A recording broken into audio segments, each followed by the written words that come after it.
Hello guys, and welcome to this video. We're going to be talking about solution concentration. I do want to go through just a few vocabulary words just so that you do remember when we talk about a solution. For one word, it is a homogeneous mixture. So don't forget that a solution is considered a homogeneous solution or homogeneous mixture because it is the same throughout on that. And we call it again, a solution. When you look at the solution, it is broken into the solvent and the solute. So if I have a picture here of maybe some water, okay, and then I add, that would be the solvent, okay, and then if I add to that salt, okay, so that would be your solute, okay? And then those salt particles would be evenly dispersed throughout, okay? And so really you're not going to be able to see those particles at eye level, okay? So your solute would be your salt and the solvent would be the water. Now, not everything will dissolve in water. Some things have to be dissolved in alcohol. But when we call things dissolved in water, those are our aqueous solutions that we've already been working with again. And that's why we put the AQ after the solution, just saying that, hey, that's been dissolved in water. Now, what we're going to be really focusing on for this one is, excuse me, is talking about the concentration of it. So that's the piece that we're really going to be looking on. And when we talk about the concentration, that is the amount of solute that we put in there. So if we don't put very much solute, then we might call it a dilute solution. But when it has a lot more, then it could be a concentrated. And so again, an example would be if I just have a few particles, okay, that might be a diluted.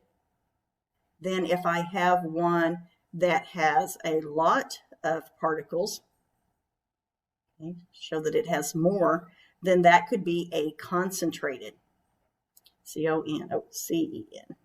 Okay, a concentrated solution. We also have what we talk about a super saturated solution. So a saturated, supersaturated solution in which it actually can hold more than it should. And we'll talk more about that later on.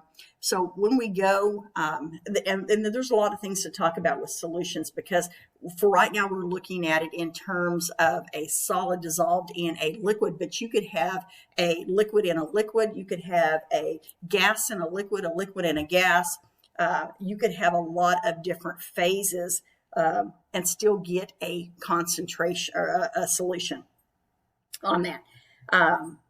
So let's go ahead though. We're really going to focus on this video on concentration, okay, on how much we have of the solute within a given solvent. Okay, so the next thing says because it is a solution, is a mixture, the composition can vary from one sample to another. And again, that goes back to what we talk about the concentration. You can have one that is, think of tea. You could have very weak tea or coffee, or you could have very strong coffee. So just because we say we're going to have coffee or we're going to have tea, you don't know what the concentration is of it, whether you're going to like it or not like it. And so again, that is the concentration. Now the measurement for concentration called molarity. We abbreviate that with a capital M, okay, molarity.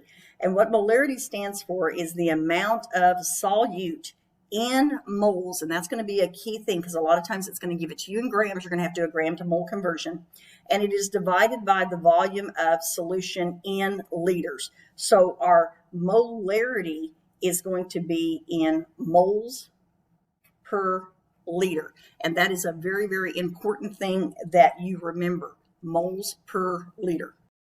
Okay, so we're going to go ahead and get started on this example. According to your packet, you might need to look for this problem to make sure you do have the correct problem. Calculate the molarity of a solution made by adding 45.4 grams of sodium nitrate to a flask and dissolving it with water to create a total volume of 2.50 liters. So again, the first thing is that it says for us to calculate the molarity. Okay, so what that means is that my final answer is going to be something molarity, capital M. And remember, we said that that meant moles per liter. So I usually always write that down. So we need to look at it in moles per liter. So what that means is that I need to make this moles per liter. Now, right now it is grams, but remember we can do a gram to mole conversion. Okay, so I can do a gram to mole conversion. So really what I have given right now is grams per liter, and I need to change it to moles per liter. Okay, I have given grams, and I need to change it to moles. So we're just going to set this up really like a mole to gram conversion, and then the amount of liters is just going to follow through. So we're going to have 45.4 grams of sodium nitrate for, in this case, 2.50 liters. Okay, and then again, we need to do a gram to mole conversion. So 1 mole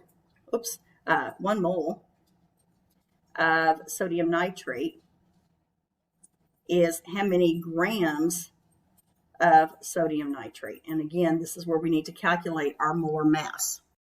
Okay, so calculated at 84.9947. Please check that number, make sure I'm right. So again, doing our cancellation, we have changed it now from grams to moles, and my label is now moles per liter, which is what I wanted as an answer. So the rest of it is just going to be a calculation. So we're going to multiply across our numerators. And again, that is moles, and multiply across our denominators and get you a value there. Try to do that quickly for you. 2 point. Now this has got a lot of values. I have like 0.48675. Now I know I'm only going to need 3 really digits here, or if you look at 3 here when I do this multiplication. So really all I need is 3. I could stop right there.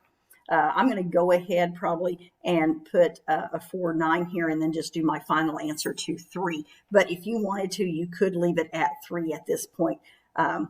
So my final answer then would be the 45.4 divided by the 212.49. Or if you know how to leave it all in your calculator and then just hit divided by answer or something like that, you could do it. And so now I do need 3 significant digits. So 2, 1, mine would be 4. Again, if you did some rounding here, you might get like 213 or 215. And again, that is moles per liter, which is capital M molarity. And then you do need to put of sodium nitrate. And so that would be my final answer. Okay, so that is how we work through molarity problems. Now I will do a video where I'm going to work through a bunch of more for you, but I do want to just a real quick show you one other thing because some of you might not need the other video. So I'm going to go back to our slides and let's talk about one more thing, which is called solution dilution.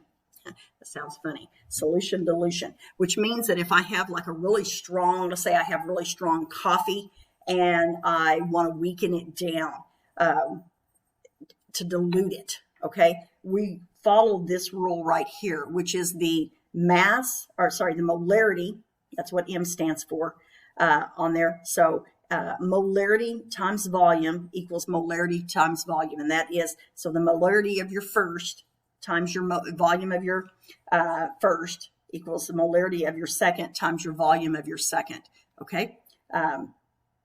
And so anyway, and when you take molarity times volume, that's here, that gives you moles. Molarity times volume gives you moles. And again, you could check that out. So molarity, that's not mass, that is molarity times volume. And so when I do molarity, it is moles, remember, per liter times volume, which is in liters. So this is actually comparing moles then to moles. Okay, and we want the same number of moles. So that would be if I go to the lab and I have to dilute something. So let me give you an example of that problem before I make this video too long. And so again, if you go back to your, here we go. If you go back to your example here, number 1 here, to what volume in milliliters should you dilute 100 milliliters of a 5 molar calcium chloride solution to obtain a 0.075 molar calcium chloride solution. Okay, and so this is when molarity of 1 times the volume, molarity of 2 times the volume. It really does not matter which one you call M1 and M2, as long as you keep it matched up. So to what volume should you dilute 100 milliliters of a 5? So this one goes together. You have 100 milliliters of a 5 molar solution. So a couple of things about it. If you do your volume in milliliters here instead of liters, it should really still work out the same, but just because molarity is in liters, I'm going to change this. So remember, milliliters would be, move my decimal to liters, so that would be 0.1000 liters. So I'm going to go ahead and change it just because I know molarity is in liters. And so I have a 0.1000. You can change that to scientific notation if you want, times 5 molar calcium chloride. And that will equal then, I'm going to dilute it to this. So I need to know what is my new volume, 0.750 moles of CaCl. And if you, order here doesn't matter because we know multiplication is commutative on that. And I need my V2. Okay. And again, you could swap it out and do it just, this one on that side. In terms of V1, V2, it doesn't really matter. Okay. The rest of it is just calculation. This is just like a simple math problem. Multiply these two together. So 5 times 0.1 is going to be 0.5. We're going to keep significant digits. I had 4 here and 3 there, so I need 3. Again, liters times molarity is going to give me moles of calcium chloride.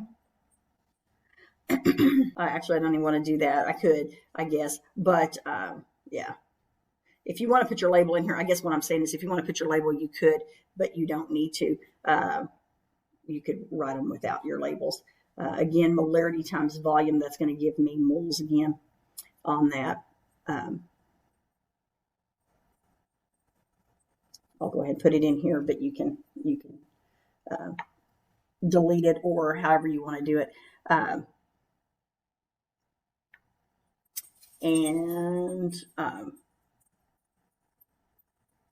lost my train of thought what I was doing. Times volume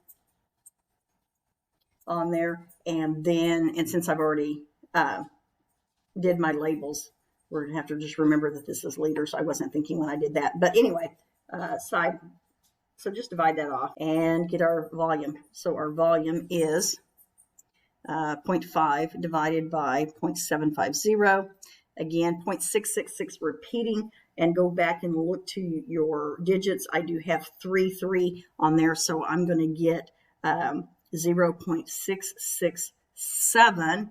And again, I change that to liters of the calcium chloride, or liters of, water on that. And if you want to change it back just so that it sounds good to you, you could do 667 milliliters. So it's whichever one you want to do on that.